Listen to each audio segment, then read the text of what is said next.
ನಮಸ್ಕಾರ. ಸುಜನ ಸುವಿಧಿಗೆ ಸ್ವಾಗತ. ನಾನು ನಿಮ್ಮ ಲಕ್ಷ್ಮೀನಾರಾಯಣ್ ಹೆಗಡೆ. ಇವತ್ತಿನ ವಿಡಿಯೋದಲ್ಲಿ ಒಂದು ವಿಶೇಷವಾದ ಮಾಹಿತಿಯನ್ನು ಹಂಚಿಕೊಳ್ಳೋಣ. ನೋಡಿ ಸ್ನೇಹಿತರೆ, ಭೂಮಿಯ ಮೇಲೆ ಜೀವಿಸುತ್ತಿರುವ ಪ್ರತಿಯೊಬ್ಬರೂ ಕೂಡ ದುಡಿಮೆ ಮಾಡುವುದು ಅವಶ್ಯ ಕೂಡ ಹಾಗೂ ಅನಿವಾರ್ಯ ಕೂಡ ಹೌದು. ಹಾಗಾದರೆ ದುಡಿಮೆ ಮಾಡಬೇಕು, ಜೊತೆಗೆ ಆದಾಯವನ್ನು ಪಡೆಯಬೇಕು. ಇದಕ್ಕಾಗಿ ನಾವೆಲ್ಲರೂ ಕೂಡ ಒಂದು ವೃತ್ತಿಯನ್ನು ಅವಲಂಬಿಸಿದ್ದೇವೆ. ಈ ವೃತ್ತಿಗಳನ್ನು ನೋಡುವುದಾದರೆ ನಾನಾ ಥರದ ವೃತ್ತಿಗಳು ಇವತ್ತು ಪ್ರಪಂಚದಾದ್ಯಂತ ಕಾಣಲು ಸಿಗುತ್ತಾ ಇವೆ.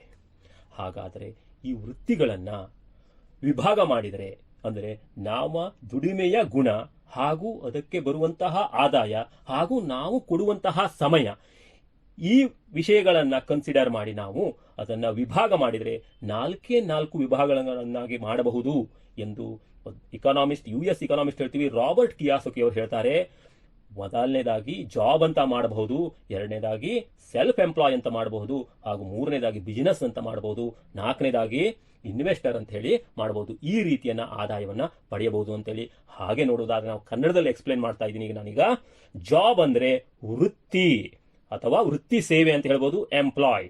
ಹಾಗೆ ಸೇವಾ ವೃತ್ತಿ ಅಂತ ಹೇಳ್ಬೋದು, ಸೆಲ್ಫ್ ಎಂಪ್ಲಾಯ್ ಅಥವಾ ಸೆಲ್ಫ್ ಜಾಬ್ ಕ್ರಿಯೇಟರ್. ಹಾಗೆ ಮೂರನೇದು ನೋಡಬಹುದು ವೃತ್ತಿ ಸಂಘಟನಾ ವೃತ್ತಿ ಅಂತ ಹೇಳ್ತೀವಿ, ಬಿಸಿನೆಸ್ ಅಂದ್ರೆ ಜಾಬ್ ಪ್ರೊವೈಡರ್ ಆಗಿರ್ತಾನೆ. ಹಾಗೆ ನಾಲ್ಕನೇದು ಹೂಡಿಕಾ ವೃತ್ತಿ ಅಂತ ಹೇಳ್ತೀವಿ, ಇನ್ವೆಸ್ಟರ್ ಅಂದ್ರೆ ಇದನ್ನ ಸ್ಲೀಪಿಂಗ್ ಜಾಬ್ ಅಂತ ಹೇಳಿ ಕೂಡ ನಾವು ಕರೆಯಬಹುದು. ಹಾಗಾದ್ರೆ ಈ 4 ವೃತ್ತಿಗಳನ್ನ ಮಾಡಬೇಕು ಹೇಳಾದ್ರೆ, ಅಂದ್ರೆ ಜಾಬ್ ಅಂತ ಹೇಳಿ ನಾವು ಹೋಗಬೇಕು, ನಮ್ಮ ವೃತ್ತಿಯನ್ನ ಪ್ರಾರಂಭ ಮಾಡಬೇಕು ಹೇಳಾದ್ರೆ ಮೊದಲನೇದಾಗಿ ಬರ್ತದೆ ಇಲ್ಲಿ ಕ್ವಾಲಿಫಿಕೇಶನ್. ಈ ಕ್ವಾಲಿಫಿಕೇಶನ್ ಜೊತೆಗೆ ಎಕ್ಸ್ಪೀರಿಯನ್ಸ್ ಇದೆಯಾ ಅನ್ನೋದಂತ ಕೂಡ ಅಂತಹ ಪ್ರಶ್ನೆ ಬರ್ತಿದೆ. ಈ ಎಕ್ಸ್ಪೀರಿಯನ್ಸ್ ಜೊತೆಗೆ ರೆಕಮೆಂಡೇಶನ್ ಅನ್ನೋದು ಕೂಡ ಅವಶ್ಯ ಆಗ್ತಿದೆ. ಇದನ್ನು ಮೂರನ್ನು ನಾವು ಪ್ರೊವೈಡ್ ಮಾಡಿ ಜಾಬ್ ಅಂತ ಹೇಳಿ ನಾವು ಸ್ಟಾರ್ಟ್ ಮಾಡಿದ್ವಿ ಅಂದ್ರೆ ಅಲ್ಲಿ ಬಾಸ್ ಕೂಡ ಬರ್ತಾನೆ. ಹಾಗೆ ಟೈಮ್ ಬಾಂಡ್ ನಲ್ಲಿ ನಾವು ಕೆಲಸ ಮಾಡಬೇಕಾಗ್ತಿದೆ. ಆ ಸಮಯಕ್ಕೆ ಅಲ್ಲಿ ಇದ್ದು ಆ ಕೆಲಸವನ್ನ, ಸೇವೆಯನ್ನ ನಾವು ಮಾಡಬೇಕಾದ್ದು ಜಾಬ್ ಅಂತ ಹೇಳಿ ಹೇಳ್ತೀವಿ. ಹಾಗೆ ಎರಡನೇ ಒಂದು ಸಿಸ್ಟಮ್ ಏನಿದೆ ವೃತ್ತಿಯಲ್ಲಿ, ಸೆಲ್ಫ್ ಎಂಪ್ಲಾಯ್ಮೆಂಟ್ ಅಥವಾ ಸೆಲ್ಫ್ ಜಾಬ್ ಅಂತ ಹೇಳ್ತೀವಿ. ಇಲ್ಲೂ ಕೂಡ ಹೈಯರ್ ಕ್ವಾಲಿಫಿಕೇಶನ್ ಬೇಕಾಗ್ತಿದೆ, ಎಕ್ಸ್ಪೀರಿಯನ್ಸ್ ಕೂಡ ಬೇಕಾಗ್ತಿದೆ. ಜೊತೆಗೆ ನಾವು ಸೆಲ್ಫ್ ಎಂಪ್ಲಾಯ್ಮೆಂಟ್ ಅಂತೇಳಿ ನಮಗೆ ನಾವು ಒಂದು ಜಾಬ್ ಅನ್ನ ಕ್ರಿಯೇಟ್ ಮಾಡ್ಕೊಳ್ಳುವಾಗ ಎಕ್ಸ್ಟ್ರಾ ನಾಲೆಜ್ ಕೂಡ ಬೇಕಾಗ್ತಿದೆ. ಜೊತೆಗೆ ಇನ್ವೆಸ್ಟ್ಮೆಂಟ್ ಕೂಡ ನಾವು ಮಾಡಬೇಕಾಗ್ತಿದೆ. ಆ ಇನ್ವೆಸ್ಟ್ಮೆಂಟ್ ನಾವು ಮಾಡಿದ್ವಿ ಅಂದ್ರೆ ರಿಸ್ಕ್ ಕೂಡ ನಮ್ಮ ಮೇಲೆ ಇರ್ತಿದೆ. ಜೊತೆಗೆ ನಮ್ಮ ರಿಸ್ಕ್, ನಮ್ಮ ಇನ್ವೆಸ್ಟ್ಮೆಂಟ್ ಆದಾಗ ಓವರ್ ಟೈಮ್ ಕೂಡ ನಾವು ಕೊಡಲೇಬೇಕಾಗ್ತಿದೆ. ಹೀಗೆ ಸೆಲ್ಫ್ ಎಂಪ್ಲಾಯ್ಮೆಂಟ್ ಅನ್ನ ಕ್ರಿಯೇಟ್ ಮಾಡಬಹುದು. ಹಾಗೆ ಬಿಸಿನೆಸ್ ಅಂತೇಳಿ ಮೂರನೇ ವಿಭಾಗ ನೋಡೋಣ. ಇಲ್ಲಿ ಎಕ್ಸ್ಟ್ರಾರ್ಡಿನರಿ ಟ್ಯಾಲೆಂಟ್ ಬೇಕಾದ ಅವಶ್ಯಕತೆ, ಜೊತೆಗೆ ಇನ್ವೆಸ್ಟ್ಮೆಂಟ್ ಕೂಡ ಬೇಕೇ ಬೇಕು. ಜೊತೆಗೆ ಇನ್ವೆಸ್ಟ್ಮೆಂಟ್ ಮಾಡಿದ್ವಿ ಅಂದ್ರೆ ರಿಸ್ಕ್ ನಮ್ಮ ಮೇಲೆ ಇದ್ದೇ ಇರ್ತಿದೆ. ಜೊತೆಗೆ ಒಂದು ಜಾಬ್ ಸಂಘಟನೆ ಅಂತ ಹೇಳಿ ಮಾಡಬೇಕಲ್ಲ, ಎಲ್ಲರಿಗೂ ಜಾಬ್ ಪ್ರೊವೈಡ್ ಮಾಡಬೇಕಲ್ಲ. ಅಂದಾಗ ನಾವು ಒಂದು ಇನ್ಫ್ರಾಸ್ಟ್ರಕ್ಚರ್ ಅಂತ ಹೇಳ್ತೀವಿ, ಅದಕ್ಕೆ ಬೇಕಾದ ತಯಾರಿಯನ್ನು ಕೂಡ ಮಾಡಬೇಕು. ಜೊತೆಗೆ ಒಂದು ಸಿಸ್ಟಮ್ ಅನ್ನ ಕ್ರಿಯೇಟ್ ಮಾಡಬೇಕು. ಇದೆಲ್ಲದೂ ಒಳಗೊಂಡಾಗ ಮಾತ್ರ ಜಾಬ್ ಅನ್ನ ನಾವು ಪ್ರೊವೈಡ್ ಮಾಡೋರಾಗ್ತೀವಿ. ಹಾಗೆ ಬಿಸಿನೆಸ್ ಕ್ರಿಯೇಟ್ ಮಾಡ್ಕೋಬಹುದು. ಇಲ್ಲಿ ಸಮಯ ಉಳಿತಾಯ ಆಗಬಹುದು. ಯಾಕೆಂದ್ರೆ ಸಾಕಷ್ಟು ಜನರ ಸಮಯವನ್ನ ನಾವು ಯುಟಿಲೈಸ್ ಮಾಡ್ಕೊಳ್ತಾ ಇದ್ದೀವಿ. ಇದರಿಂದ ಜಾಸ್ತಿ ಹಣವನ್ನು ಕೂಡ ಗಳಿಸಬಹುದು ಹೇಳ್ತೀನಿ. ಹಾಗೆ 4ನೇ ವಿಭಾಗ ನೋಡೋದಾದ್ರೆ ಇನ್ವೆಸ್ಟರ್ ಯಾರಾಗ್ಬೋದು ಅಂದ್ರೆ, ಯಾರ ಹತ್ರ ಆಲ್ರೆಡಿ ಸಾಕಷ್ಟು ಹಣ ಆಲ್ರೆಡಿ ಇದೆ ಅವರು ಮಾತ್ರ ಇನ್ವೆಸ್ಟರ್ ಆಗ್ಬೋದು. ಇಲ್ಲಿ ಒಂದು ವಿಶೇಷತೆ ಇದೆ ನೋಡ್ರಿ, ಇಲ್ಲೂ ಕೂಡ ಟ್ಯಾಲೆಂಟ್ ಬೇಕೇ ಬೇಕು. ಯಾಕಂದ್ರೆ ಇನ್ವೆಸ್ಟ್ ಎಲ್ಲಿ ಮಾಡಬೇಕು ಅನ್ನೋದನ್ನ ಅವನು ಅರ್ತಿರ್ಬೇಕು. ಜೊತೆಗೆ ರಿಸ್ಕ್ ಕೂಡ ಇರ್ತಿದೆ. ತನ್ನದೇ ಸ್ವಂತ ಹಣ ಅಂದಮೇಲೆ ರಿಸ್ಕ್ ಇರ್ತಿದೆ. ಜೊತೆಗೆ ಆದ್ರೆ ವಿಶೇಷ ಏನಂದ್ರೆ ಇಲ್ಲಿ ಪ್ಯಾಸಿವ್ ಇನ್ಕಮ್ ಬರುತ್ತೆ. ಅಂದ್ರೆ ನಾವು ಕೆಲಸ ಮಾಡಿಲ್ಲ ಅಂದ್ರೂ ಕೂಡ ನಮ್ಮ ಆದಾಯ ನಮಗೆ ಬರ್ತಾ ಇರ್ತಿದೆ.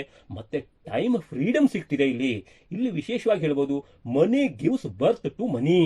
ಅಂದ್ರೆ ನಾವು ಹೆಚ್ಚಿನ ಒಂದು ಇನ್ವೆಸ್ಟ್ಮೆಂಟ್ ಅನ್ನು ಮಾಡ್ತೀವಿ, ಅದಕ್ಕೆ ಅನುಗುಣವಾಗಿ ನಮಗೆ ಲಿಮಿಟೆಡ್ ಆದಾಯ ಬರ್ತಾ ಇರ್ತಿದೆ. ಆದ್ರೆ ಕಂಟಿನ್ಯೂ ಆಗಿ ಬರ್ಲಿಕ್ಕೆ ಅವಕಾಶ ಇದೆ. ಜೊತೆಗೆ ಟೈಮ್ ಫ್ರೀಡಮ್ ಸಿಗ್ತಿದೆ. ಹಾಗಾದ್ರೆ ಈ 4 ರೀತಿಯನ್ನು ನಾವು ನೋಡೋದಾದ್ರೆ, ಮೊದಲನೇ ಒಂದು ವೃತ್ತಿ ಸೇವೆ ಅನ್ನೋದ್ರಲ್ಲಿ ನಿಯತ್ತಿನ ಸೇವೆ ಇರ್ತಿದೆ, ನಿಯಮಿತ ಹಣ ಇರ್ತಿದೆ.